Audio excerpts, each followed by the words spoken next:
From the time I was young, my biggest dream was always to have a happy family of my own and to become a father one day. I know that for some people this might sound cliche or perhaps even a bit old-fashioned, but for me, it was something deeply rooted in my heart.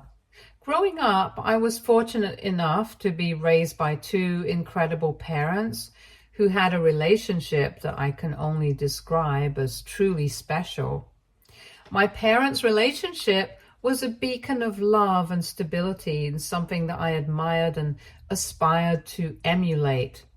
They met in high school, and even from those early days, it was clear to everyone that they were meant for each other. As a child, I noticed how they always treated each other with a deep sense of respect and kindness, no matter the situation. They weren't just married, they were best friends who shared a bond that was evident in everything they did. Seeing this day in and day out made me want that for myself, and I didn't just want to get married to anybody one day. I wanted to find my own best friend. Someone with whom I could build a life full of love, laughter, and mutual respect. And more than anything, I longed to be a father, to have children who would grow up in the same kind of loving environment that I did. Because of my strong desire to have a meaningful, lasting relationship, I was always very careful and selective when it came to dating. I wasn't the kind of person who would jump into casual relationships just for the sake of it. I knew what I wanted, and I was determined to find someone who shared the same values and goals for the future. In high school, I did have a girlfriend, and I truly believed that she could be the one. I put my heart into that relationship, doing everything I could to make it work. But alas, the relationship did not work out. I guess sometimes people can grow in different directions, and that's exactly what happened with us. We simply grew apart, and eventually we had to accept that we weren't meant to be together. When I went to college, I wasn't really expecting to meet anyone special. I had decided to focus on my studies and personal growth, figuring that if the right person came along, it would happen naturally. I wasn't in any rush, and I certainly wasn't actively seeking out a relationship, but as life often has a way of surprising us out of nowhere, Bonnie walked into my life. Bonnie was unlike anyone I had ever met before. She's the kind of girl who would immediately catch everyone's attention the moment she enters a room. There was always something about her that was simply magnetic. She had this incredible energy. She was free-spirited, full of life, and her happiness was contagious. It wasn't just her looks, though she was undeniably beautiful. It was her personality that truly made her stand out. She had a way of making everyone around her feel alive, and people couldn't help but be drawn to her. And because of this, I never thought anything would happen between us, since she and I were so different. Bonnie seemed so out of reach, like someone who belonged to a different world. I was content to just be her friend, enjoying the times we spent together in our group of friends without expecting anything more. But then, after several months of just being friends, Bonnie called me one afternoon and confessed that she had a crush on me and that she wanted to go out on a date. I will admit it took me a moment to process what she was saying because it was so far from anything I had imagined. Bonnie, the girl who could have had anyone she wanted, had feelings for someone like me. It was a moment that completely changed the course of my life. Of course, our first date went really well, and I remember being on cloud nine afterwards. We kept going on more and more dates, and eventually Bonnie became my girlfriend. In the beginning, as with most new relationships, I saw Bonnie through rose-colored glasses. Everything she did seemed perfect to me. I was so infatuated with her that I couldn't see any flaws. Or if I did, I brushed them off as insignificant. But as time went on and we got to know each other more deeply, I began to notice a few things that gave me pause, what you might call red flags. They weren't necessarily deal breakers, but they were traits that made me uncomfortable and caused me to question certain aspects of our relationship. One of the first things I noticed was that Bonnie had a tendency to look down on anyone who disagreed with her, whether they were right or wrong. She was very confident in her opinions, which wasn't a bad thing, but she took it to an extreme. If someone had a different perspective and chose to voice it, Bonnie would immediately get defensive.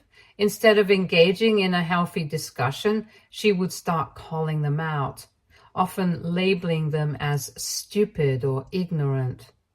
This trait made social situations with her quite tense at times. I still remember so many of my friends getting uncomfortable with the way Bonnie behaved towards them. Another thing that became increasingly apparent was her mood swings. Bonnie's moods could change in the blink of an eye, and these shifts were often extreme. There were days when she was full of energy, ready to take on the world. She would ask me to skip classes and go out partying with her, sometimes with people we barely knew. And during these parties, she would do things that were frankly outrageous, things that left me feeling uneasy. But then out of nowhere, her mood would shift completely. She would become withdrawn and distant and ask me to take her back home.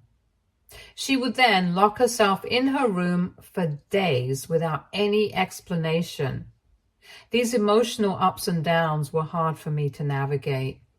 Bonnie's temper was another issue that became more evident as time went on. She could go from being calm to incredibly angry in a matter of seconds. When she got angry, it was intense. Her anger would escalate quickly, and she would sometimes lash out physically. I remember times when she would punch her fist into a wall or kick a trash bin in frustration. On a few occasions, she came dangerously close to hurting someone. These outbursts were frightening, and they made me realize that there was a side to Bonnie that I hadn't seen when we first started dating. As much as I cared for Bonnie, these red flags were becoming harder to ignore as we continued to date. I found myself torn between the girl I had fallen for and the reality of the person she was showing herself to be. The incident that finally pushed me to confront Bonnie about everything wrong with our relationship happened due to an incident at a movie theater. You see, my guy friend had invited both Bonnie and me to watch a movie with him and his girlfriend. I thought it would be a nice double date, so I asked Bonnie if she wanted to join us. To my surprise, she immediately refused, saying she didn't like my friend's girlfriend. When I pressed her for a reason, she couldn't give me anything concrete, just that she didn't like the girl. This wasn't unusual for Bonnie. She often got into feuds with people without any legitimate reason, and she never really explained her dislikes. So I didn't take her refusal too seriously. I told her that I was going to watch the movie anyway, and she was welcome to come if she changed her mind. What happened next was something I never saw coming. Imagine my surprise when, during the movie, Bonnie walked into the theater looking for me. At first, I thought she might have changed her mind and decided to join us, but then, out of nowhere, she came up to me and started screaming at me in front of everyone. She accused me of sleeping with my friend's girlfriend, claiming that was the reason why I had insisted on coming to the movie with him and his girlfriend, even though she did not want to go. She also claimed that clearly I preferred other girls over her, and this was why she had come here to confront me.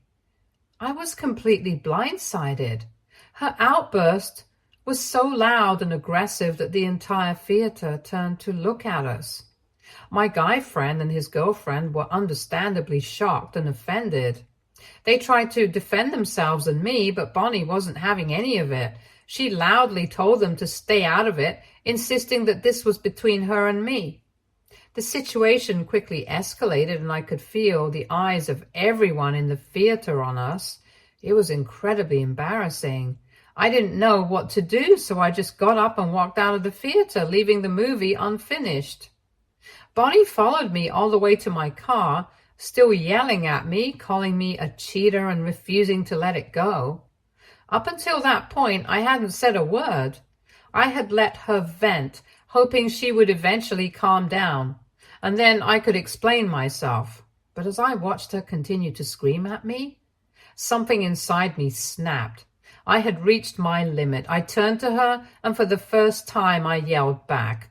I told her that I was done with her, that she had crossed the line this time, and that I didn't want to be with someone who treated me this way. I remember telling her with all the frustration and hurt that had built up over the months that I couldn't be with an abuser like her. The words came out with more force than I had intended, but they were the truth. I realized that Bonnie had been emotionally abusive throughout our relationship, and I had ignored the warning signs for too long. Her outburst in the theater was the final straw. The moment when I realized that I couldn't keep making excuses for her behavior. I knew I deserved better than this. I went on to tell her exactly how embarrassed and hurt I was by her accusation. I couldn't believe that she would even suspect, let alone publicly accuse me of something so outrageous, sleeping with my own buddy's girlfriend. It felt like a deep betrayal of trust, and I told her in no uncertain terms that she had no right to come into that theater and accuse me like that in front of everyone without talking to me first. As I spoke, I could see the realization dawn on her face. Bonnie's eyes widened, and I watched as she started to backtrack, trying to take back what she had said. Her voice softened and she began to apologize, but by then, the damage was done. I shook my head, feeling a mix of disappointment and frustration. I told her to get out of my car. I didn't want to drive her home. I needed space to clear my head and to distance myself from the chaos that had just unfolded. But as soon as those words left my mouth, Bonnie broke down completely. She burst into tears, her whole body shaking with the intensity of her sobs. For a moment, my anger wavered. Watching her fall apart like that, I couldn't help but feel a pang of sympathy. This was someone I had cared about deeply, and seeing her in such distress triggered an instinct to comfort her. As she cried, Bonnie kept apologizing over and over, saying she didn't want to lose me. She started talking about how her brain sometimes gets all jumbled up and how she doesn't always know how to control her thoughts or emotions. Her voice was filled with desperation, and it was clear that she was terrified of losing me. Confused by what she was saying, I asked her to explain what she meant, but instead of giving me a clear answer, Bonnie kept repeating that if she told me the truth, I would leave her. She talked about how she felt like she had to keep her other self hidden, and that made me even more confused. I didn't know what to make of it, but I knew we couldn't keep going in circles. I told her she had no other choice. Either she told me the truth and let me decide if I wanted to stay with her, or she walked out of my car and we would end things right then and there. It was a difficult ultimatum, but I needed to understand what was really going on. After a few moments of hesitation, Bonnie, still weeping, finally confessed something that took me by surprise. She told me that she had bipolar disorder, something her mother also suffered from. She had apparently been hiding this information from everyone as she was ashamed of it and wished she was just normal. Hearing this, I was taken aback. I definitely didn't expect her to have BPD, but also at that moment, so much of her behavior started to make more sense.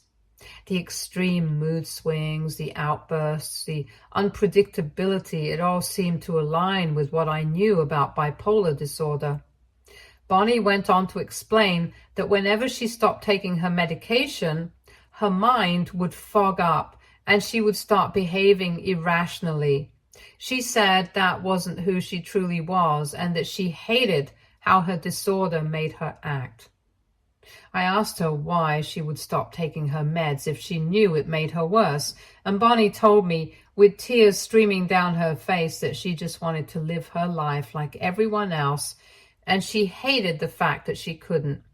She would get tired of feeling sick, tired of the side effects, tired of the constant reminder that she had to depend on medication just to function. Her words were filled with pain and frustration, and as I looked into her eyes, I could see how much she was struggling. It broke my heart a little to see her like this, to realize how much she had been silently battling. At that moment, I felt a mix of emotions, sympathy, sadness, and a deep sense of conflict. On one hand, I now understood that her behavior wasn't entirely within her control, that it was part of a larger struggle she was dealing with. But on the other hand, I couldn't ignore how her actions had affected me, how difficult it had been to be on the receiving end of her outbursts and erratic behavior. Although I was also young, I already knew that loving someone with a mental health condition like bipolar disorder required a lot of understanding, patience, and commitment, and I wasn't sure if I was ready for that.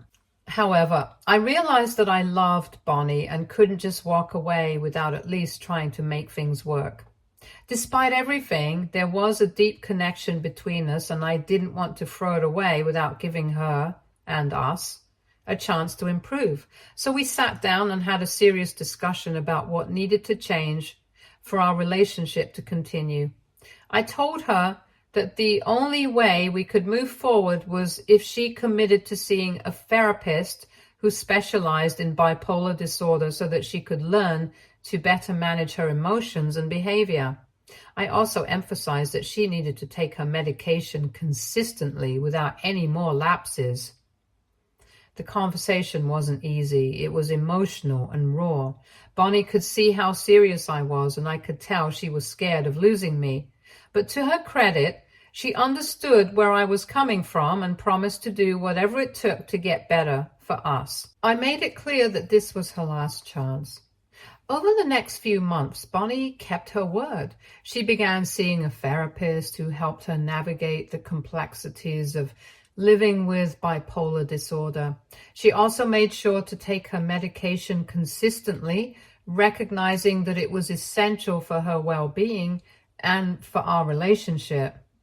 It wasn't a smooth or easy journey by any means. There were still tough days for us, but gradually, Bonnie started to learn how to manage her feelings more effectively and to be kinder to herself. As Bonnie made progress in therapy and began to stabilize emotionally, our relationship improved significantly. There were things that she had always held back before, but now she started to let me in. The more she opened up, the closer we became, and our relationship got deeper and more meaningful. When we graduated college, it felt like the natural next step for Bonnie and me to move in together. We were committed to each other and knew that this was what we wanted for our future. We both had our own successful careers, and we managed to create a balanced life together. We were diligent about saving and investing our money, with the goal of eventually buying our own house and getting married. It felt like life was on track. We were building something solid and meaningful together. Then one day, Bonnie discovered that she was pregnant. This news took me by surprise. I hadn't really thought about becoming a father just yet, but after taking some time to process the news, I found myself feeling okay with it. We were both earning well, and I knew that we could afford to take care of a baby. More than that, I started to embrace the idea of starting a family with Bonnie. It felt like another step forward in our journey together. But Bonnie didn't feel the same way. She was deeply conflicted about the pregnancy. She even broke down in front of me and confessed that she wanted to terminate the pregnancy. As much as I was excited about the idea of having a child, I believed that it was ultimately up to her to decide what to do with her body. I was upset, of course. I had already started to picture our future with a baby, but I knew I had to support Bonnie no matter how much it hurt. I told her that I would stand by her decision, whatever it was. We scheduled an appointment at a clinic for the procedure, and I tried to be as supportive as possible, even though I was hurting inside. However, when the day of the appointment arrived, Bonnie decided not to go at the last minute. She was overwhelmed with guilt and confusion. She told me that she thought of getting rid of the baby was too much for her to bear. I did my best to console her, holding her as she cried and reassuring her that if she decided to have the baby, I would do everything in my power to be the best father I could be. I promised to be an equal partner in parenting, to share the responsibilities and to ensure that she didn't feel burdened by it. In the end, she agreed to go through with the pregnancy. Bonnie's pregnancy journey was anything but easy. She was overwhelmed with fear and anxiety, constantly worried about losing our baby because of her BPD. This is why she stopped taking her medications, as she believed it could affect the baby. As a result, her mood swings became more intense during her pregnancy. Her anger flared up frequently, and she was generally very difficult to live with during that time. There were days when it felt like we were back to square one, dealing with the same challenges we had faced before she started therapy. But I had made a promise to her that I would never leave, and I was determined to stick by those words no matter how tough things got. During the 4th month of her pregnancy, Bonnie confided in me about the nightmares she was having frequently. She was terrified that I would leave her to raise our baby alone, especially since we weren't legally tied together by marriage. Hearing this broke my heart because it was the furthest thing from the truth. To ease her fears, I immediately went out and bought a ring. I proposed to Bonnie that very week, letting her know that I was all in and I was here to stay. Our wedding happened quite quickly after that, but it was a beautiful, intimate ceremony. Both sides of our family were present and were thrilled for us. The day our daughter Mary was born, I was right there in the delivery room, standing beside Bonnie as she brought our little girl into the world. The moment Mary was born, the nurse handed her to me, and I couldn't hold back my tears. I looked at her tiny fingers and delicate little legs, and I was struck by how absolutely precious she was. Mary's birth brought a new sense of purpose into my life. It wasn't just about Bonnie and me anymore. It was about our little family. I was committed to making it work, devotedly. However, after we brought Mary home, I noticed a shift in Bonnie that I couldn't ignore. She seemed very distant and disconnected from our daughter. She never wanted to touch the baby and would only hold Mary when it was absolutely necessary, like during breastfeeding. Even then, it was clear she was doing it out of obligation rather than affection.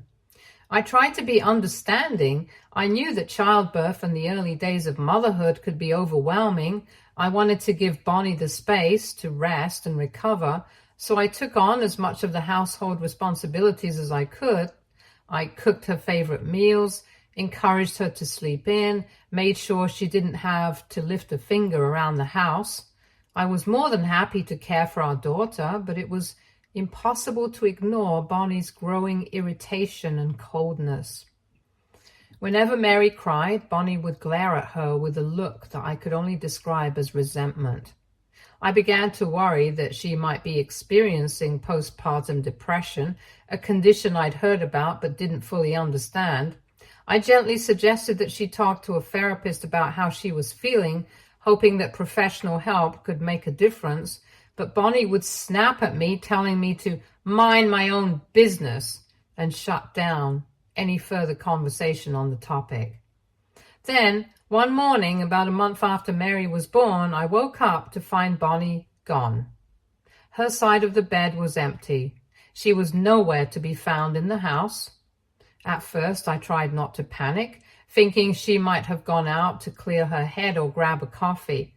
But as the hours passed and her phone remained switched off, my anxiety grew.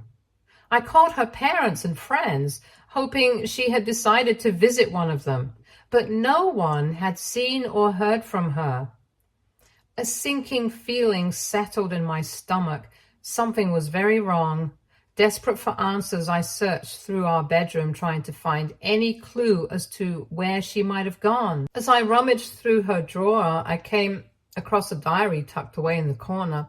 I hesitated, knowing it was a violation of her privacy to go through the diary. But curiosity got the best of me. I flipped through the pages and discovered that Bonnie had been writing secretly about her daily struggles, anger and fear.